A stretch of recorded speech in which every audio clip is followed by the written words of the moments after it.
Warning! Bitag Live Morning caters to mature audiences. Topics discussed are particularly on hot, timely, current issues purposely intended for Filipino viewers and listeners worldwide. Discussions may contain language that may not be appropriate for some sensitive audiences.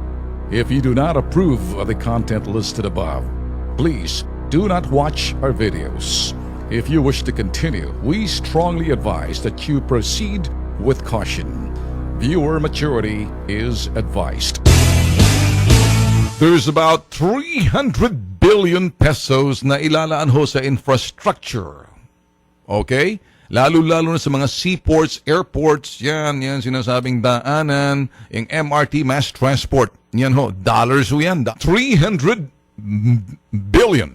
Okay? Now, ako ho kasi naniniwala ho na sa kasalukuyang problema ng kasalukuyang administrasyon, yun hong budget na kalahati na lang ho nagamit ng iba roon, kaya bigyan ho natin ng pagkakataon sa kasalukuyan ho. Ako ho'y binibigyan ko na sana isisentro ho ni Presidente Duterte itong katiwalian at nakawan at sinasabing sabihin na ho nating pagiging dorobo ng ilan sa pamahalaan at doon sa mga dating, alam nyo, marami pa rin ho kasi mga kawatan at mga dorobo sa ating pamahalaan na hindi naman ho natanggal talaga. Yung mga natatanggal, yung matataas na sa pwesto pero nasa gitna sa ibaba, tuloy pa rin ligaya ng mga putok sa buhoy. Kaya baka akala ho ng iba na porket nakaupo na yung pangalan na Rodrigo Duterte, okay na. Abay, teka muna, hindi naman natanggal yung mga nasa gitna at sa ibaba. Pag-usapan ho natin sa customs, pag-usapan ho sa BIR, pag-usapan ho natin sa mga matanggapan na kung saan masahol ng panahon ng dilaw at mga nakaraang panahon pa. Nagkatahong na ho kanilang mga tuhod dyan at kanilang mga binti dyan sa katagal ng panahon, alam na ho nila ang pasikot-sikot. Kaya ito, kapag pinag-uusapan hong infrastruktura, yun hong inaasahan ho natin na talagang with infrastructure, yung sinasabing sa mga daanan, connect na ho yan eh. Pag sinabi ho natin talagang ito ho'y nagsama-sama ho yung mga interdepartmental, sabihin na ho natin sa halimbawa sa DILG, kung infrastructure, yan ho yung Department of Public Works and Highways, Department of, lahat ho yan, Department of Tourism, Department of DNR, Environment and Natural Resources, Department of Agriculture. Dikit-dikit ho yan eh. Dikit-dikit ho yan. Ibig sabihin may mga ano ho yan eh, may mga kaugnayan ho yan doon ho sa sinasabing infrastructure eh. Kasi una sa lahat, kung bago ho natin ilaan ang mga infrastructure na yan, dapat hindi ho talagang mahaluan ho ng mga dorobong kawatan, baka magka-interest kasi. Alam niyo kasi marami na ho mga kiyaw-kiyaw na kung titingnan ho natin, the best way to gauge kung ano man ang itong gagawin ho ng kasalukuyang administrasyon, tingnan ho by next year pagdating sa corruption. Ako ho naniniwala na ito hong corruption talaga na to, maiiwasan ho to kasi pera ho ng taong bayan, pondo ng taong bayan, corruption ho kasi kapag hindi ho talaga in-implement. Kasi executive order, marami hong nasasabi na executive order lang yan, yung Freedom of Information Bill.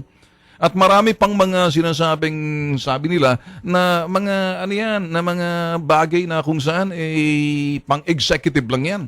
Saan ba yung pondo ng pamahalaan, di ba? Hawak ng executive na kinakailangan, makita yan sa mga departamento. Noon pa ho natin sinasabi, mga boss, eto ho yung aking pagsasalita ho sa inyo rito nung araw, kung tandaan nyo pa, wala pa hong election, last year ko pa ho.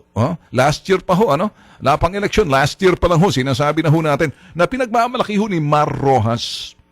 Sa kanyang, na-interview ko ho to si Mar Rojas dito ho, that time, tatakbo pa lang pagka-presidente.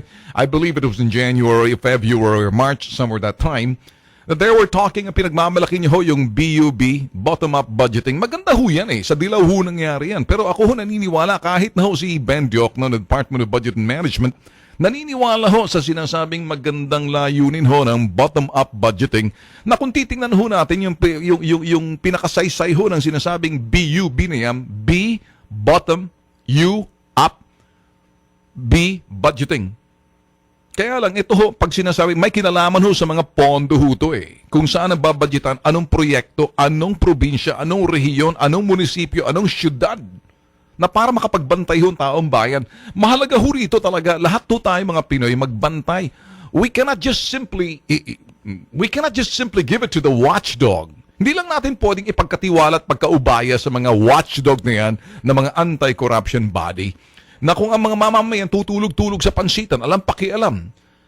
Kinakailangan ho sa panahon ngayon kasi nung panahon ho ng dilaw at panahon ho ng mga nakaraan, ang mga watchdog nagsasalita lang, pero kung ang taong bayan mismo matuto at kasuklaman yung sinasabing dating gawe na iyon ho'y talamak nung panahon ng dilaw, na ngayon ho sila nag-iingay.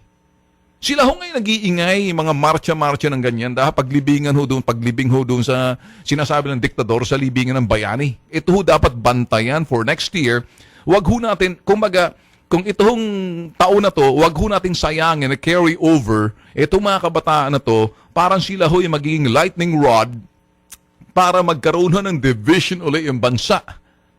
Sa halip, ayusin ho natin 2017, bantayan ho natin mga pondo ng pamahalaan kung saan ilalaan, anong proyekto, anong infrastruktura. Yun hong importante sa buhay ng Pilipino, hindi ho yun nalibing na yung diktador na sinasabi ng si Marcos sa libing ng bayani, kiyaw-kiyaw pa rin itong mga nasa likod. Para sa atin lang ho mga boss, ako ho'y naniniwala na dapat ho gawin na mga Pinoy ay bantayan ho muna ang pondo ng taong bayan. Sa susunod ho na 5 taon sa pag-upo ho nitong administrasyon ni Duterte, may $300 billion na ilalaan ho sa sinasabing infrastructure sa Pilipinas. Ambitious ito. Simula ho ng panahon ho ng kinasusuklaman ninyong diktador na si Marcos, eto na ho. Yung mga infrastruktura ho natin, mga panahon pa ho ni Kopong-Kopong, naku, Sus Mariosep, hindi na ho tugma doon ho sa sinasabing takbo ng panahon, hindi mo pwedeng ihalin tulad doon sa mga ito naman kapitbahay natin ng mga bansa sa Association of Southeast Asian Nations. So, yun na ho. Ay mga magnanakaw dapat bantayan, mga magnanakaw, mga dorobo sa pamahalaan, na wala ho tayong sinasabi kasi nung panahon pa ho ng dilaw, kung sino pa mga presidente, yung mga putok sa buo na tamarang kulog at kidlat. Nandyan pa mga yan. Nag-aantayan, nag-aabang kung paano paribagong sistema ng kanilang racket at modus na gagawin ho nila pag-usapan hong anomalya. Pag-usapan sa mga pondo. So mga taong bayan, kinakailangan magbantay dyan. Gusto natin makita yung infrastruktura na mag-uumpisa pagpasok ko ng bagong taon.